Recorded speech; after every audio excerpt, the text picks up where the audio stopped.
Hi everyone, I'm Jack the Rambling Raconteur. I hope that you're doing well. I'd like to share a few thoughts on Dogs of Summer by Andrea Abreu. This is a fairly recent novel published just a few years ago, translated into English last year. And it has this wonderful sense of place. It's set in the Canary Islands.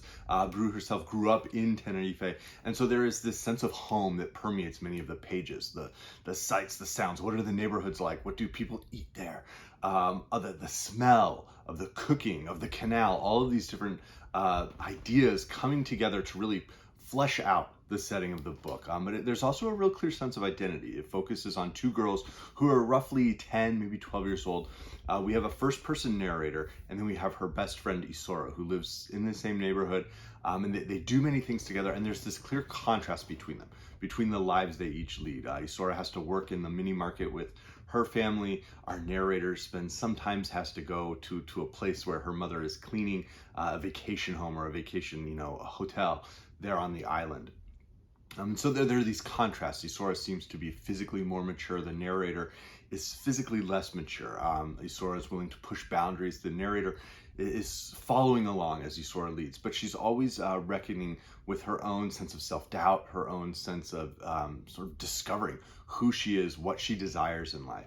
And so that works quite well in this book. I would say, honestly, the book I was most reminded of as I was reading it was The Catcher in the Rye by JD Salinger. It's a different setting, it's a different time, there are different, characters, yet the tone felt very similar. It captures that sense of how children on the verge of adolescence or who have just entered adolescence speak to each other and think about things, and the jealousy that they can encounter, the self-doubt that they can be filled with. That really worked on in this book. So I wanted to read a couple of passages just to show what Andrea Abreu can write like. What does it sound like when she is crafting her tones? So here she is writing about the neighborhood. The topmost houses grew up from the ground like desert truffles under pine needles when the rain got the earth damp. The first houses in the neighborhood grew up from the earth next to a skirt of pine trees at the foothills of the volcano. Volcano, my Nana called it, and she always said skirt like the volcano was Shakira. There were pine cones all over the roof tiles and roof terraces of the topmost houses in the neighborhood, and a lot of the time they looked less like houses built by humans than places where witches and elves might live. As for the rest of the neighborhood, everything but the houses was dark green, the color of the forest.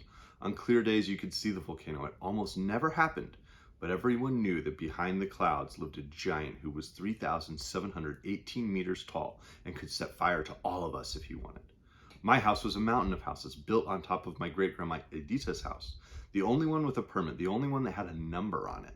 Since my house was made up of a bunch of other houses, we had to coordinate whenever we wanted to watch TV or cook food. If we turned on two ovens at the same time, the power blew. If Ma and Dad and Nana's brother Tio Ovidio and me, meaning everyone who lived in that house, turned on every TV at the same time, I'd feel like the house was exploding and I was flying up in the air.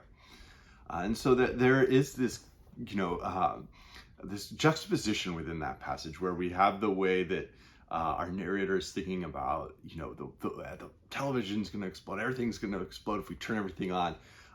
Mixed with those lines like the houses grew up from the ground like desert truffles under pine needles when the rain got the earth damp. This way that's very tactile. We get a sense of what it's like when our narrator scrapes her knee, when she has to, it's like playing with Barbies with her friend Isora and then realizes she has to go to the bathroom, and like what that feels like internally for her.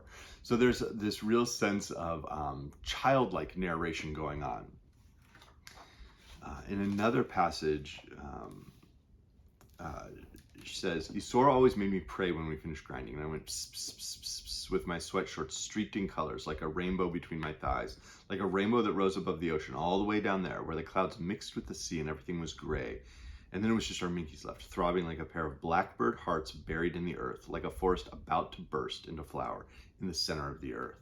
And there, as we get later in the book, our narrator starts to have this awakening of desire, and she sees the women in the neighborhood who have boyfriends, or Isora's aunt who sort of has a boyfriend, and people talk about the fact that she's not married. She talks about how she thinks she's supposed to have a boyfriend, and yet she's realizing that what she desires and who she desires is her friend Isora, and that Isora having reached maturity a little bit earlier than she has. There's this sense that Isora has access to some new level of the world that she doesn't, and she wants to sort of discover new aspects of this world with her friend. That's what she thinks about.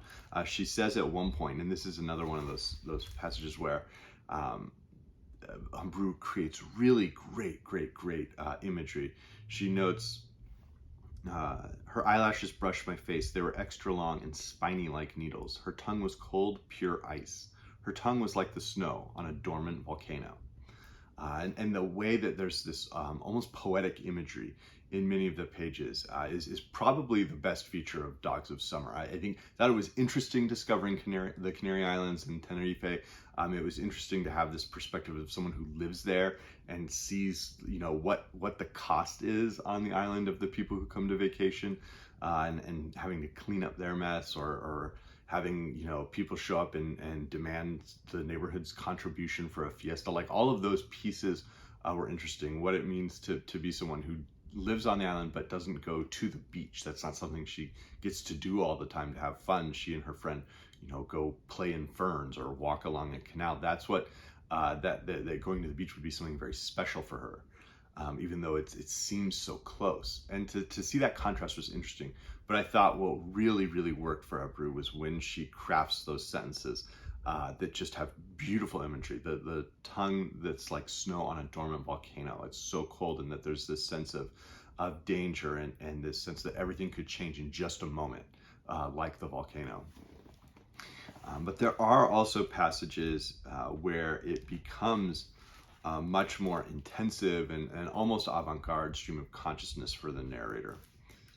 She notes, sometimes she slept with her eyes open and she cursed at me in dreams. Sometimes we'd see each other at 3 a.m. asleep outside the mini market, and we were like ghosts clinking bones under the moonlight. Isora looked like a calla lily. She was soft like a calla lily. She was taller than me, on top of a crag.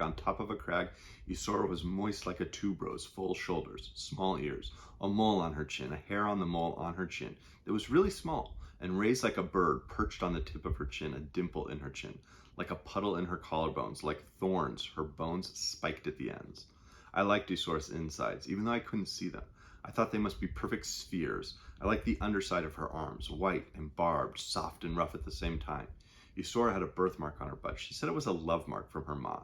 I liked Isora's teeth, the way the bottom row and the top row fit together, a perfect machine, perfect, pure, just about see-through. I wanted to suck up Isora's head so I'd have her inside my body, like the pregnant girl with the Lilu doll who was always on TV, big-bellied inside Isora's body, inside Isora, inside, kissing my belly. Beside, I wanted to eat Isora and then poop her out so she'd be mine, to store the poop in a box, so I could see her whenever I wanted, and I wanted her to become her, to be Isora inside Isora, Isora drinking a glass of milk with gofio and sugar and saying. And so this way that the images just sort of cascade in what approximates the stream of consciousness and the desire of a 10-year-old. And specifically the combination of the different images, the idea of, consuming her in order to possess her in some small package. And then the way that that's, as a 10-year-old, well, it's a piece of poop, I can just put in a box somewhere. And so that there's something that Abreu is onto here. There's something that I think does work. I'll be interested to see what else she writes, what else she publishes. She talked about how there are aspects of the book that really do, and specifically sort of the confusion around identity and the questions that, I should really say the confusion that arises from the questioning of one's identity. It's something that she had experienced as someone who's queer, and I think that worked. Like I said, it does remind me a lot of Catcher in the Rye. That's not a novel I enjoy.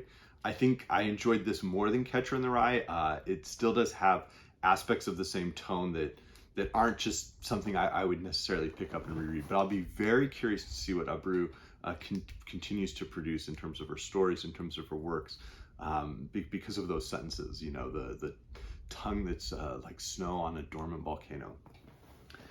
In terms of works I was reminded of besides Catcher in the Rye, I think in some ways the narrator and Isora could grow up to be characters in Feeble-Minded by Ariana Harwitz.